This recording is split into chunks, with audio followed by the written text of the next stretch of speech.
The strategy genre isn't anything new. It's been around for a while, but it's sort of faded as the focus of gaming has moved towards consoles.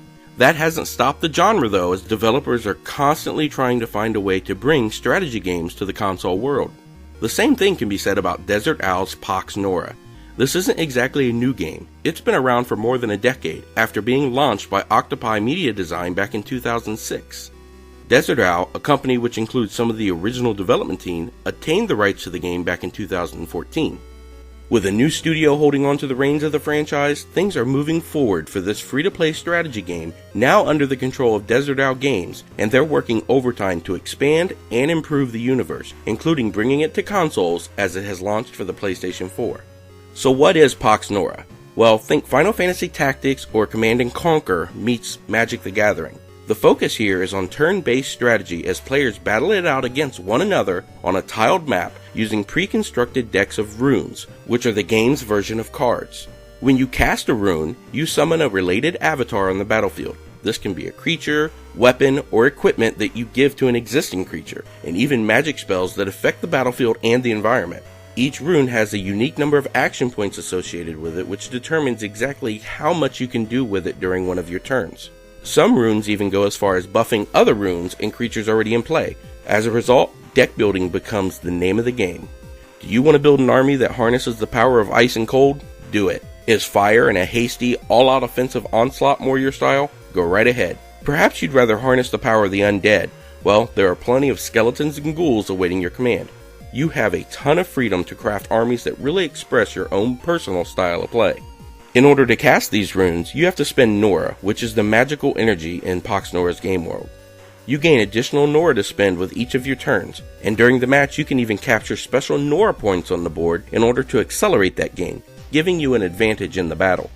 The variety of cards is really quite astonishing, with the game boasting more than 4,000 unique cards being available.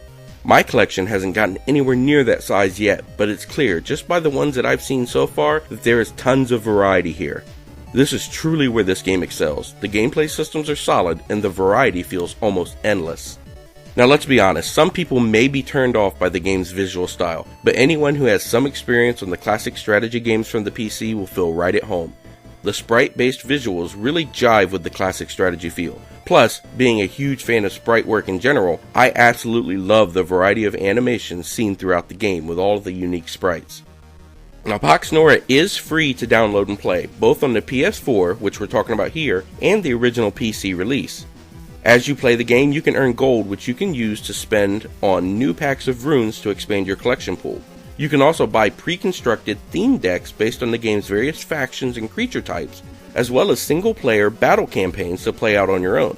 Of course, like with every free-to-play game on the market, you can also throw down real money towards the game. But of course, that's only if you truly want to get a jump on building your army. If there's one issue to raise with Pox Nora, it lies with the controls and the interface. It's very clear that this game was designed for the PC. The development team has gone a long way to address this though, and they've adapted the console controller to the best of their abilities. The screen is segmented into 3 sections here, and you can switch between them with a simple flick of the right thumbstick. This makes navigation between all of the options on the screen a bit quicker, but I still find myself longing for a free-moving cursor, like I would have if I were using a mouse on a PC. It works, but it just never feels great, even after you've become accustomed to everything. All in all, Pox Nora is a really solid strategy experience on the PS4. The gameplay is deep, and the amount of customization available in crafting your army is mind-numbing. Unfortunately, things never quite feel right on the console for the genre, but I'm not sure there is really much more that can be done about that. The cross-platform gameplay between the PC and PS4 will keep this one alive for a long, long time, as strategy fans on the console finally have a means of scratching their RTS itch. I'm giving Pox Nora a 7 out of 10.